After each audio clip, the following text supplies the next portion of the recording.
Hello students, आज हम अध्ययन करेंगे डाइजेस्टिव सिस्टम ऑफ ह्यूमन के अंदर एलिमेंट्री कैनाल का भाग ऑइसोफेगस ग्रसिका। ग्रसिका जो होती है वो एलिमेंट्री कैनाल का 5वां भाग है। इससे पहले हमने माउथ के बारे में पढ़ लिया था, ऑरल कैविटी के बारे में पढ़ लिया था और ग्रसनी के बारे में पढ़ लिया था। और इसके आगे का जो भाग आता है इसे ग्रसिका कहते हैं। ये जो ग्रसिका होती है ये ग्रसनी से अमाशय के बीच की एक नली है।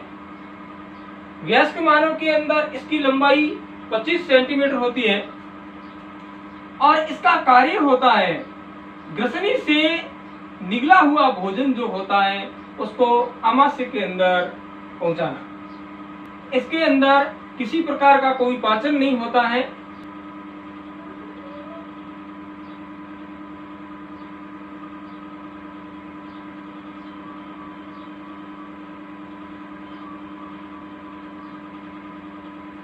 ग्रसिका की औतिकी, हिस्टोलॉजी ऑफ ऑइसोफेगस। इसके अंदर हम देखेंगे कि इसकी औतिकी किस प्रकार से होती है, यानी कि इसकी जो भित्ति होती है उस भित्ति के अंदर उत्तकों की संरचना जो होती है वो किस प्रकार से होती है। तो यहाँ एक बात ध्यान रखने योग्य ये होती है कि अगर हम यहाँ ग्रसिका की औतिकी पढ़ते हैं तो ये औतिकी जो होती है वो पूरे आहार नाल की एक जैसी ही रहती है, यानी कि मुख से लेकर गुद्दा तक जो आहार नाल होता है इसकी औतिकी जो होती है वो एक समान रहती है। केवल आंतरिक परत जो होती है इनकी उनके अंदर ही परिवर्तन आता है। आंतरिक परत के अंदर किस प्रकार का परिवर्तन आता है उसके लिए हम इसकी स्ट्रक्चर देखेंगे, उसमें आपको मालूम पड़ जाएगा। तो यहाँ देखिए, यानी कि ग्रसनी किसमें खुलती है? ग्रसिका के अंदर। ग्रसिका किसमें खुलती है? अमाशय के अंदर। और अमाशय छोटी आंत में और छोटी आंत बड़ी आंत में, और बड़ी आंत का अंतिम भाग होता है वो रेक्टम या मलाशय कहलाता है और गुद्दा के द्वारा ये बाहर खुलता है। अब हम बात करें इसकी औतिकी की, तो इसके उत्तकों की संरचना की बात करें तो इस ग्रसिका की जो भित्ति होती है वो भित्ति किस प्रकार के उत्तकों की बनी होती है। तो उसको देखने के लिए देखिए, ग्रसिका का टीएस लिया जाए तो इस प्रकार से होगा। ये बाहरी परत होगी इसकी, सबसे बाहरी परत, और ये सबसे भीतरी परत, और मध्य का जो खाली जगह होती है जहां भोजन गमन करता है या भोजन रहता है, ये भाग जो होता है ये ल्यूमेन कहलाता है। ल्यूमेन जो होता है ये बीच की जगह जो होती है, बीच की खाली जगह जो होती है, जो आहारनाल का व्यास जो होता है ये जो होता है ल्यूमेन कहलाता है और इसमें ही भोजन रहता है। अब यहाँ औतिकी के अंदर हम भीतरी परत से लेकर बाहरी परत तक कितनी परतें बनी होती है इनका अध्ययन करेंगे। ये होती है भित्ति या आहार नाल की दीवार। यहाँ पर हम अध्ययन कर रहे हैं वो कर रहे हैं ग्रसिका का, लेकिन ग्रसिका के बाद में अमाशय का, उसके बाद में छोटी आंत का, छोटी आंत में जेजुनम का, और इलियम के अंदर भी इसकी औतिकी जो होती है विशेष परिवर्तित हो जाती है। अमाशय के अंदर भी परिवर्तित हो जाती है। तो किस प्रकार से परिवर्तित होती है? परिवर्तन एक ही स्तर के अंदर होता है। जो भीतरी स्तर जो होता है जिसे म्यूकोसा कहते हैं यह स्तर परिवर्तित होता है। बाकी जो भित्ति के दीवारों के स्तर हैं वो पूरे आहारनाल के अंदर एक जैसे ही रहते हैं। यहाँ अगर इसका अध्ययन करें तो यहाँ मैंने जो डायग्राम बनाया है वो इतने भाग का डायग्राम है। अगर यहाँ से काट दिया जाए, ये भाग परिवर्तित किया जाए तो इस प्रकार से दिखाई देता है। यानी कि ये कह सकते हैं ये डायग्राम जो होता है वो पूरा डायग्राम इस प्रकार से गोल होगा और बीच में ल्यूमेन होगा। तो ये भाग जो होता है वो ल्यूमेन, यानी कि यहाँ से लेकर ये वाला भाग यहाँ तक, ये भाग जो होता है इसका परिवर्तित कर दिया है इतना भाग। इसके अंदर कौन कौन सी परतें होती हैं और कौन कौन सी परतें किस प्रकार से व्यवस्थित रहती है। तो देखिए, अगर हम ग्रसिका की औतिकी का अध्ययन करें तो देखते हैं कि इस दीवार के अंदर, इसकी भित्ति के अंदर 4 स्तर पाए जाते हैं। भित्ति के अंदर 4 स्तर पाए जाते हैं। कौन कौन से 4 स्तर होते हैं? सबसे बाहर का जो स्तर होता है इसे सिरोसा बोलते हैं, या पेरिटोनियम भी कहा जाता है। दूसरा जो स्तर होता है वो यहां से लेकर डायग्राम के अंदर यहां तक दिखाई दे रहा है, इसे मस्कुलरिस एक्सटर्ना बोलते हैं, यानी कि बाह्य पेशी स्तर कहा जाता है, जो यहां से लेकर यहां तक होता है। तीसरा जो स्तर होता है वो यहां से यहां तक दिखाई दे रहा है, इसको सब म्यूकोसा बोलते हैं, अधोश्लेष्मिका स्तर कहा जाता है। और सबसे भीतरी स्तर है जो इसे म्यूकोसा या श्लेष्मिका कहा जाता है। इस प्रकार से एक भित्ति के अंदर 4 स्तर पाए जाते हैं, 4 परतें पाई जाती हैं। कौन कौन सी होती हैं? सेरोसा, मस्कुलरिस एक्सटर्ना, सब म्यूकोसा और म्यूकोसा। ये स्तर जो होते हैं 4 पाए जाते हैं। अब अपन बात करें कि ये 4 स्तर जो होते हैं ये ग्रसनी में भी होते हैं, ग्रसिका में भी होते हैं, आमाशय की दीवार में भी होते हैं, छोटी आंत की दीवार में भी होते हैं और बड़ी आंत की दीवार में भी होते हैं। लेकिन परिवर्तन कितना होता है? परिवर्तन जो होता है वो मात्र आंतरिक स्तर जो होता है, म्यूकोसा होता है, उसके अंदर ही होता है।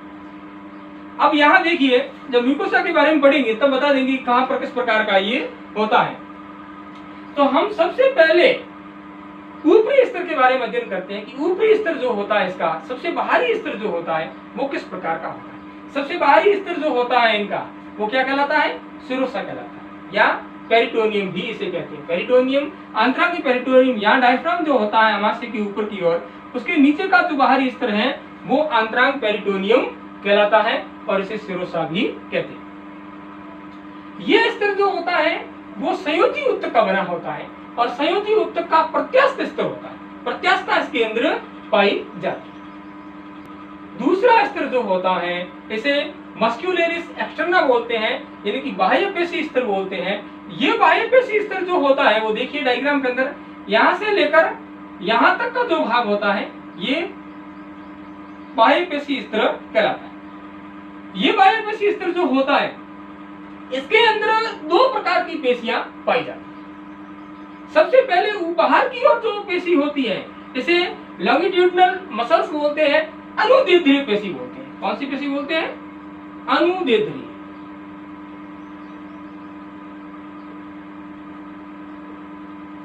पेशी जो बाहर की ओर होती है। बाह्य पेशी स्तर के अंदर बाहर की ओर जो पेशी होती है इस पेशी को अनुदैर्ध्य पेशी वो कहा जाता है, लॉन्गिट्यूडिनल मसल्स कहा जाता है।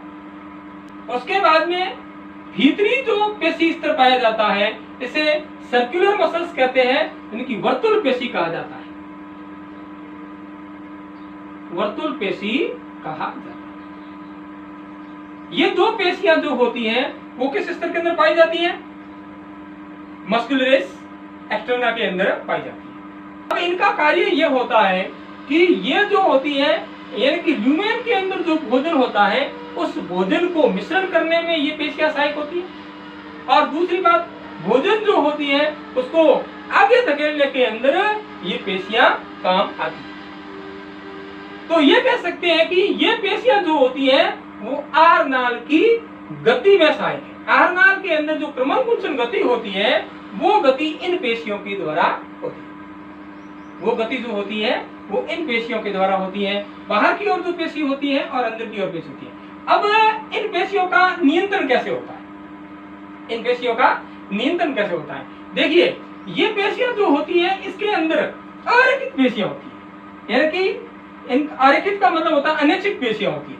लेकिन इस ग्रसिका के अग्रभाग के अंदर ये पेशियां जो होती है वो ऐच्छिक भी होती है। भोजन के साथ में किसी प्रकार का अगर पार्ट्स निगला भी जाता है तो यहां से, यानी कि ग्रसिका के अग्रभाग से उसे पुनः मुख गुहिका में लाया जा सकता है।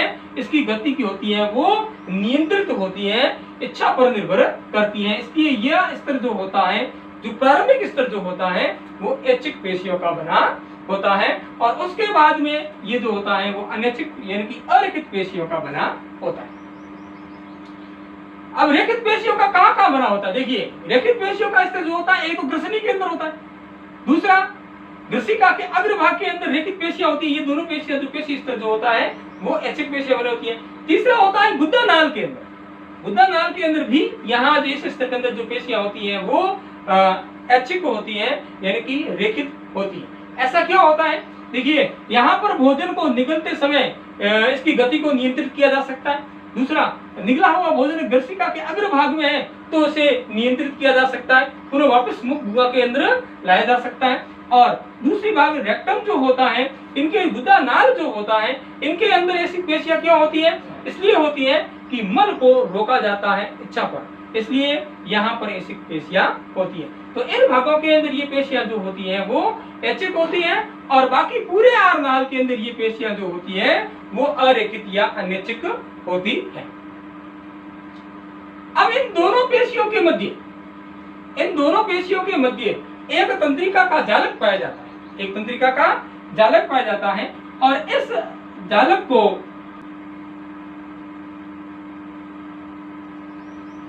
मायोट्रिक फ्लेक्सस कहते हैं, यानी कि मायोट्रिक जालक कहा जाता है। ये जो तंत्रिकाओं का एक जाल होता है, ये जाल इन दो पेशियों के मध्य में पाया जाता है, और इसका कार्य क्या होता है कि इन प्रकार की पेशियों की गति जो होती है इनको नियंत्रित करने का कार्य इनका होता है।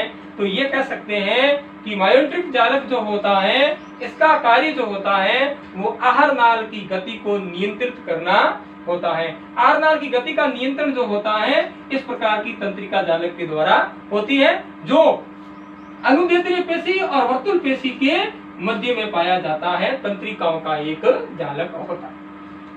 अगला स्तर जो होता है उसे सब म्यूकोसा बोलते हैं, अधश्लेष्मिका स्तर कहा जाता है। अधश्लेष्मिका स्तर जो होता है वो बाहर से तीसरा स्तर और भीतर से दूसरा स्तर। अधश्लेष्मिका स्तर जो होता है यह स्तर अंतरालिक संयोजी उत्तक का बना होता है, एरियोलर कनेक्टिव टिश्यू का बना होता है। एरियोलर कनेक्टिव टिश्यू ढीले संयोजी उत्तक होते हैं और इनका कार्य संयोजी उत्तक का होता है अंतरांगों को जोड़ना। तो ये जो संयोजी उत्तक का बना हुआ स्तर जो होता है इन दोनों स्तरों को जोड़े रखता है। कौन से स्तर को? यानी कि बाह्य पेशी स्तर और आंतरिक म्यूकोसा स्तर जो होता है, इन दोनों स्तरों को जोड़ने का कार्य जो होता है ये सब म्यूकोसा का होता है। इसके अलावा इसके अंदर विशेष प्रकार की संरचनाएं जो होती हैं वो सभी पाई जाती हैं, यानी कि ब्लड वेसल्स तो होती हैं वो इस स्तर के अंदर पाई जाती हैं, लिम्फ जो होती है, लसिका वो इसके अंदर पाई जाती हैं, नर्व जो होते हैं वो इसके अंदर पाए जाते हैं, म्यूकस ग्लैंड जो होती हैं वो इसमें पाई जाती हैं, श्लेष्मा ग्रंथियां इसमें पाई जाती हैं, और दो प्रकार के तंतु जो होते हैं विशेष रूप से एरियोलर कनेक्टिव टिश्यू के अंदर ही पाए जाते हैं, तो वो भी इस स्तर के अंदर पाए जाते हैं। और ये तंतु होते हैं श्वेत कोलेजन तंतु और पीले लचीले तंतु, व्हाइट कोलेजन फाइबर्स और येलो इलास्टिक फाइबर्स जो होते हैं वो भी इसके अंदर पाए जाते हैं। तो इस प्रकार से ये जो स्तर जो होता है वो सहमनी स्तर होता है। ये स्तर जो होता है इसके अंदर भी एक तंत्रिका जालक पाया जाता है, इसके अंदर भी एक तंत्रिका जालक पाया जाता है, इसे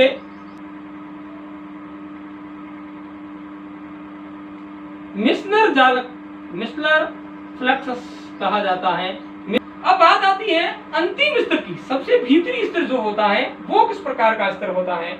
सबसे भीतरी स्तर होता है, इसे म्यूकोसा कहा जाता है, श्लेष्मिका स्तर कहा जाता है। म्यूकोसा और श्लेष्मिका स्तर जो होता है वो सबसे भीतरी स्तर होता है, और ये स्तर जो होता है वो अलग अलग आकार का होता है। तो यह हम कह सकते हैं इसको समझने से पहले कि ग्रसनी, ग्रसिका और गुदा नाल, इनके अंदर ये श्लेष्मिका स्तर जो होता है सुरक्षात्मक आवरण की तरह कार्य करता है। इनका कोई विशेष कार्य नहीं होता। इनकी ग्रसनी के अंदर और ग्रसिका के अंदर और गुदा नाल के अंदर इसका विशेष कार्य नहीं होता है, इसलिए ये ज्यादा मोटा नहीं होता है। लेकिन जब ये स्तर अमाशय कहा जाता है, ये स्तर अमाशय कहा जाता है, तो ये स्तर जो होता है वो मोटा हो जाता है। क्यों?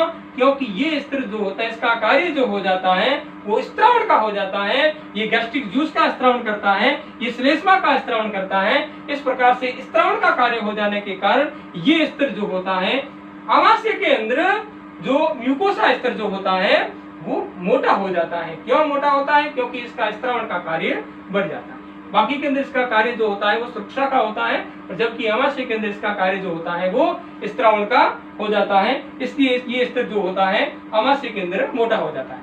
अब इसी प्रकार से जैजुनम और इलियम के अंदर में अगर इस स्तर को देखें, जैजुनम और इलियम के अंदर हम इस स्तर की बात करें तो इस स्तर के कार्य हो जाते हैं स्त्रावण और अवशोषण दोनों। अवशोषण का कार्य भी ये स्तर करता है और स्त्रावण का कार्य भी ये स्तर करता है। इसलिए ये स्तर जो होता है, ये स्तर इसके साथ साथ में सब म्यूकोसा स्तर भी वलन के रूप में वलित हो जाता है। यानी कि दोनों स्तर सब म्यूकोसा और म्यूकोसा दोनों जो होते हैं वो वलित हो जाते हैं, और इस प्रकार से जो वलन बनाते हैं, इस वलन को जो उभार बन जाते हैं, ये वलन जो होते हैं अंगुली नामक उभार बन जाते हैं, और इस वलनों को रसांकुर कहा जाता है, विलय कहा जाता है। और इसके ऊपर विलय जो होती है उसके ऊपर छोटी छोटी संरचनाएं और पाई जाती हैं, और इसे सूक्ष्मांकुर या माइक्रो विलय कहा जाता है। इस कारण ये जो होता है अवशोषण की सतह को बढ़ाता है, इसलिए अवशोषण का कार्य भी करते हैं, और ये जो होते हैं स्त्रावण का कार्य भी करते हैं। इसलिए छोटी आंत के अंदर ये जो सब म्यूकोसा और म्यूकासा दोनों स्तर जो होते हैं वो वलित हो जाते हैं और मोटे होते हैं और वलित हो जाते हैं। इनके अंदर कोशिकाएं भी अलग प्रकार की हो जाती हैं। तो इनका कार्य जो होता है अमाशय के अंदर और छोटी आंत के अंदर इनका कार्य स्त्रावण और अवशोषण का रहता है, जबकि ग्रसनी, ग्रसिका और गुदानाल जो होता है इनके अंदर इनका कार्य सुरक्षात्मक आवरण के रूप में रहता है। ग्रसिका के अंदर ये जो म्यूकोसा स्तर जो होता है, सबसे जो भीतरी स्तर जो होता है वो किस प्रकार का बना होता है, तो देखिए इस म्यूकोसा स्तर के अंदर 3 परतें पाई जाती है। सबसे बाहरी परत होती है इसे एपिथेलियम बोलते हैं, ओक्युला बोलते हैं। दूसरी होती है इसे लेमिना प्रोप्रिया बोलते हैं, आधार पटल बोध कहा जाता है। और तीसरी जो होती है वो मस्कुलरिस म्यूकोसा कहा जाता है, यानी कि श्लेष्मा पेशी स्तर कहा जाता है। ग्रसिका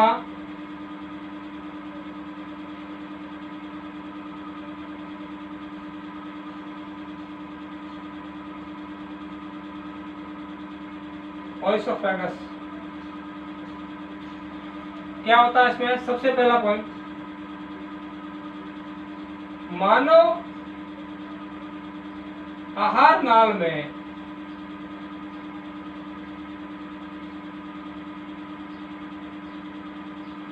ग्रसनी, फेरिंक्स एवं आमाशय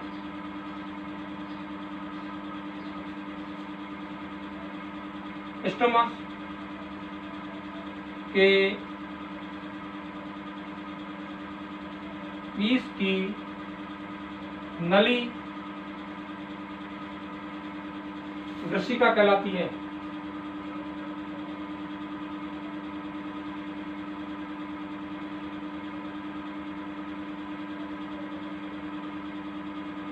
दूसरी बात, वयस्क मानव में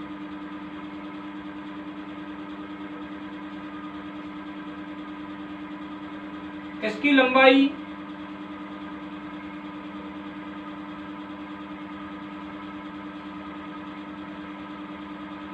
25 सेंटीमीटर होती है।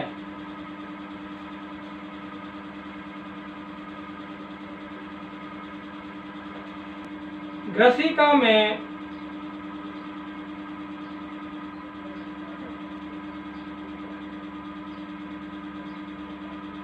क्रमाकुंचन गति द्वारा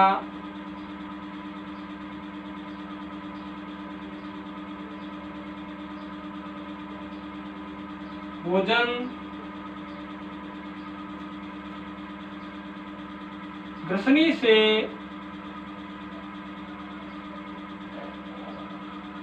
आमाशय में पहुंचता है।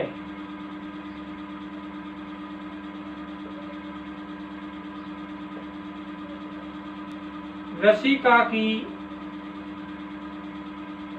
औतिकी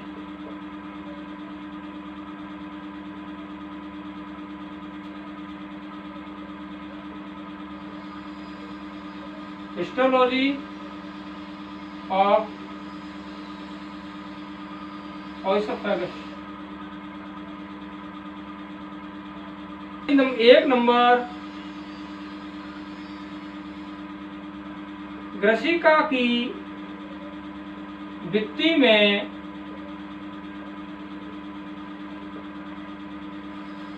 चार स्तर पाए जाते हैं।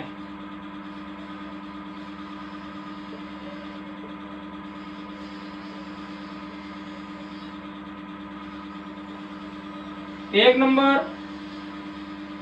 सिरोसा, जिसे पेरिटोनियम बोलते हैं।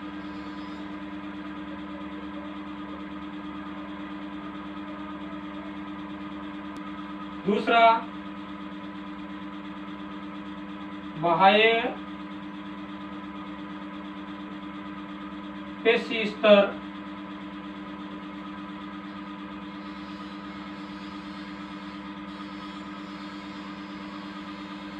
मस्क्यूलरिस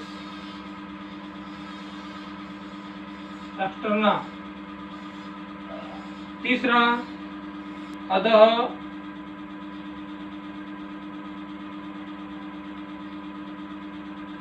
श्लेष्मिका, जिसे सब म्यूकोसा बोलते हैं।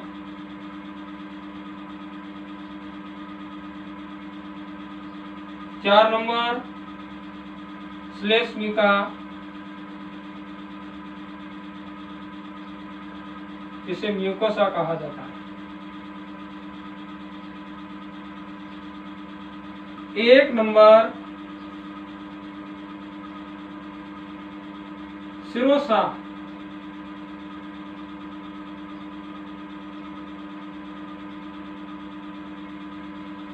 यह भित्ति का सबसे बाहरी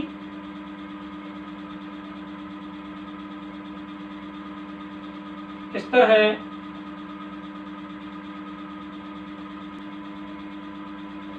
यह स्तर प्रत्यास्थ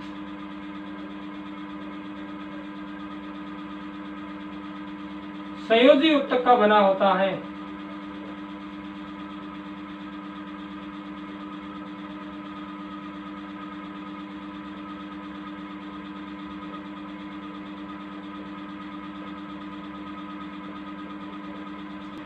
दूसरा स्तर बाह्य पेशी स्तर,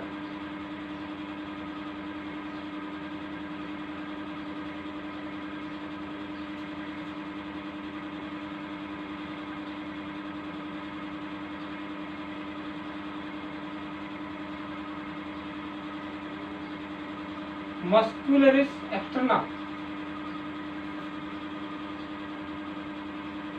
यह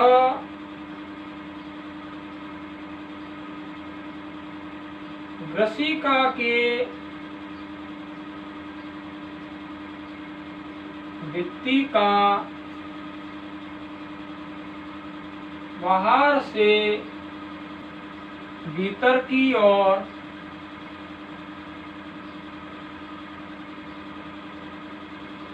से दूसरा स्तर है।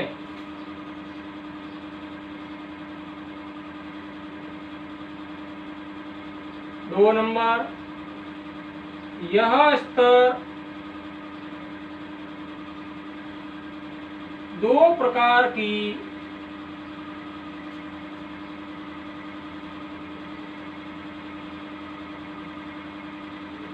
पेशियों से मिलकर बना होता है तथा बाहर की ओर पाई जाने वाली पेशी स्तर बाहर की ओर पाई जाने वाली पेशियां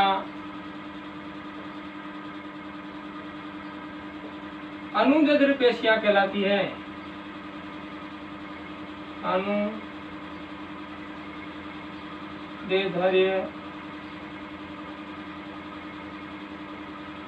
पेशियां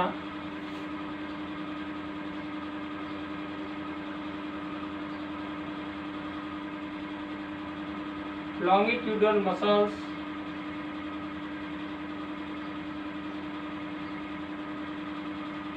व भीतर की ओर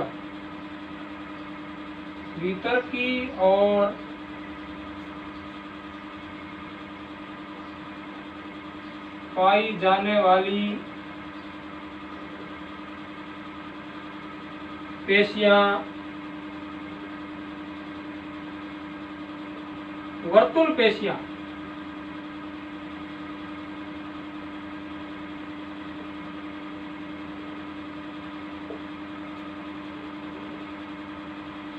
सर्कुलर मसल्स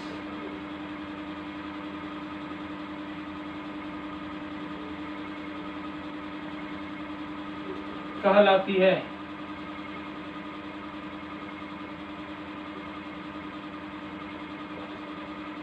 इन पेशी स्तर का कार्य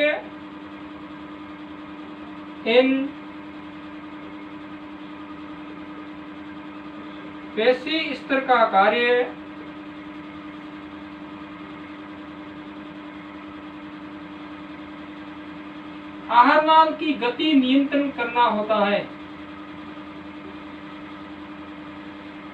आहार नाल की गति नियंत्रित करना होता है।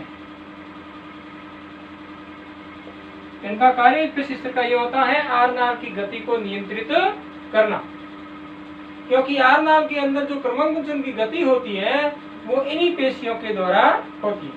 तीसरे नंबर पे जो स्तर आता है जिसे अधश्लेष्मिका कहा जाता है। अधश्लेष्मिका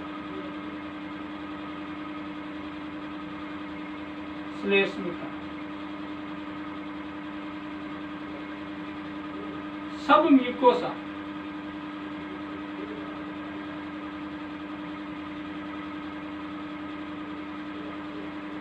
कैसा होता है ये स्तर देखिए। एक नंबर यह स्तर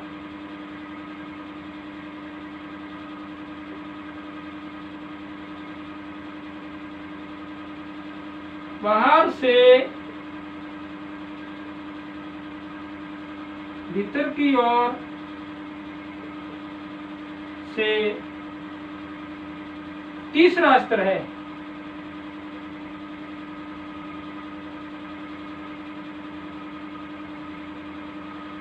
यह स्तर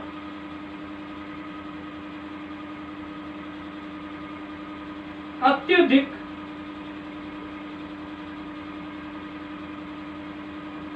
सहवनीय होता है।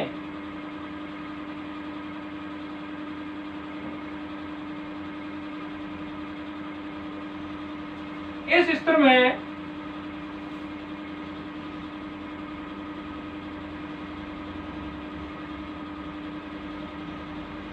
रक्त वाहिनियां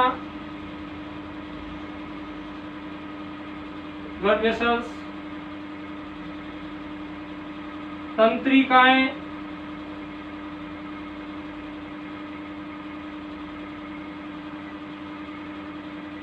लसिका वाहिनियां,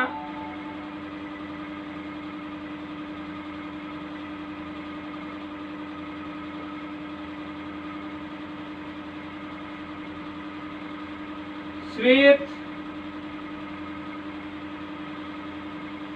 कोलेजन तंतु,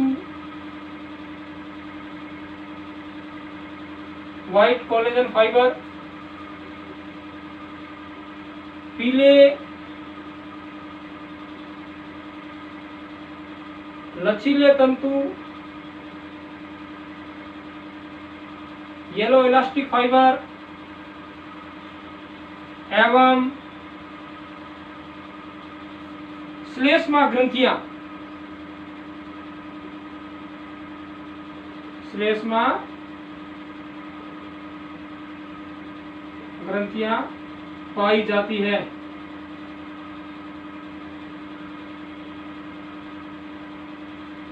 यह स्तर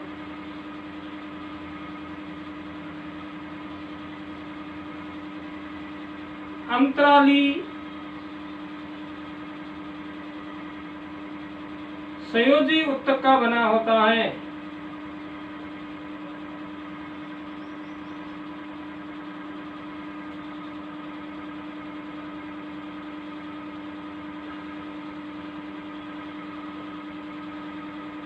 जो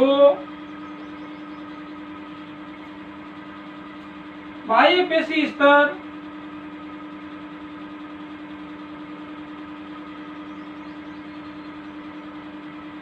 एवं श्लेष्मिका स्तर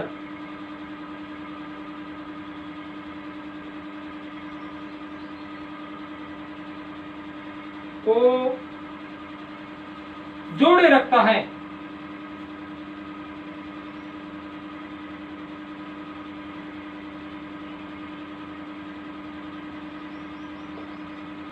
चार नंबर,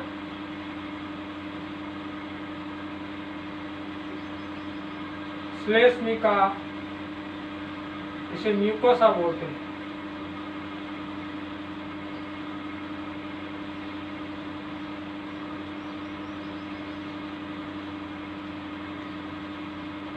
एक नंबर, यह स्तर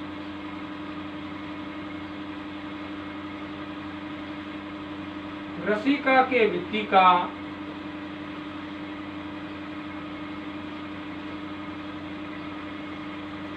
भीतरी स्तर है।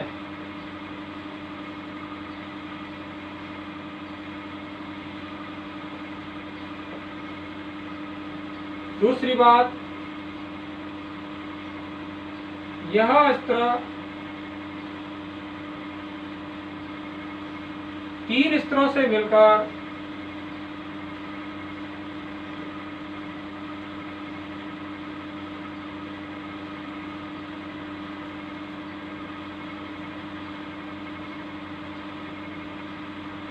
बना होता है। उपकला,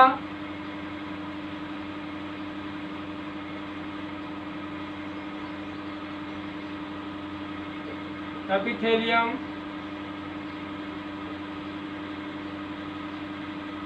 दूसरा आधार पटल,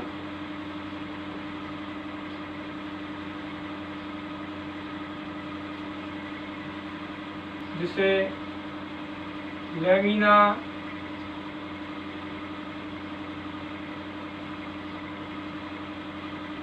प्रोपरिया कहते हैं।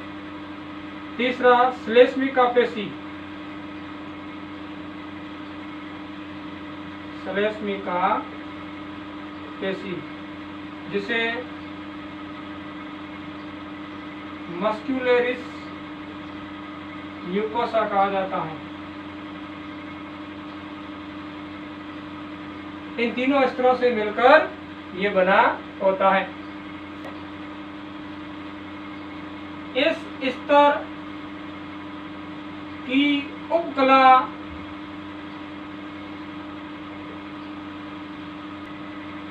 स्तरित सल्की उपकला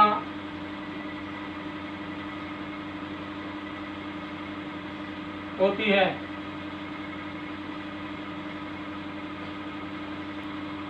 इस स्तर का आधार पटल ढीले संयोजी ऊतक का बना होता है।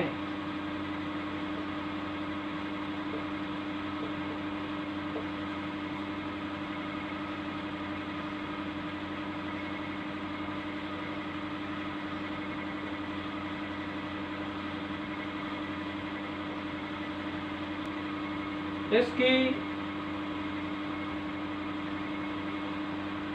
श्लेष्मिका पेशी